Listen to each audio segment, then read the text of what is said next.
পাপ বাপকেও ছাড়ে না, বাপ কেন কাউরেই ছাড়ে না। এদের অভিনয় ভালো ছিল, সবার ঋতিকের অভিনয় ভালো ছিল, সবারই ভালো ছিল। মিশা সওদাগর তো ফাটাফাটি করে দিছে, আর সবারই ভালো ছিল, ভালো লাগছে। বাংলাদেশে তো যে আপনার এই যে বরবাদে যদি বাংলাদেশের নায়িকা না হয়ে সরি কলকাতার নায়িকা না হয়ে যদি বাংলাদেশের নায়িকা যদি আপনি কোন নায়িকাকে সিলেক্ট করবেন?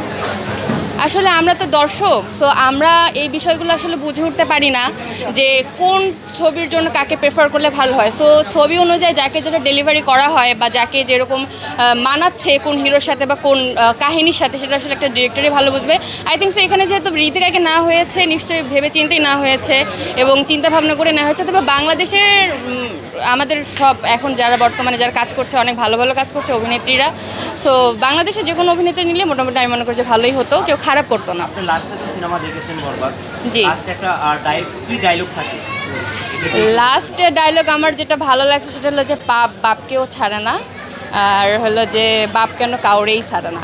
সো এই কথাটা আসলে অনেক ভালো লাগছে এবং এটা চরম বাস্তব সত্যি কথা। একটা ডায়লগ ছিল ছাড়লো, সেই ডায়লগটা যদি আপনার মুখ থেকে শুনতে, কারণ আপনার মুখেই সুন্দর লাগছে। কোন ডায়লগটা? ওই যে শাকিব খান মাল দে ছাড়লো, জিল্লু জিল্লু জিল্লু ও জিল্লু মাল দে।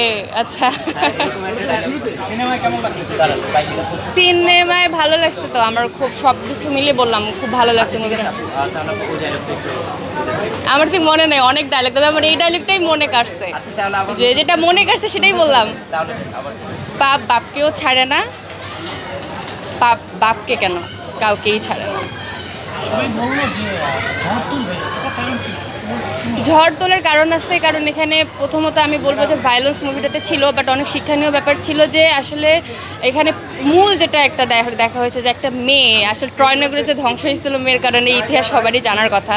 সো ভালোবাসা আসলে রিয়েল লাভ। সো একটা খারাপ পুরুষকেও ভালো করতে পারে, আর মানুষ মায়ায় পড়ে ভালোবেসে যে কোনো পুরুষ সো মারতেও পারে মরতেও পারে। সো এটা হলো একটা best character in this movie. আর অন্য দিক দিয়ে বলতে গেলে বলবো যে শাকিব খানের অ্যাক্টিং তো মানে আগে সত্যি বলতে আগে দেখতাম না, বাট এখন অনেক দেখি। লাস্ট টাইম তুফান মুভিটাও দেখছি, অনেক ভালো লাগছে, এটাও অনেক ভালো লাগছে। তো সব মিলে আমার দুইটা মুভি অনেক ভালো লেগেছে, তো দুইটা মিলে ফাটাফাটি শাকিব খান। হ্যাঁ, বারবার দেখার মতো হবে এবং সুপার হিট করার মতো হবে, আই থিঙ্ক সো। অনেকে তো বলে থাকে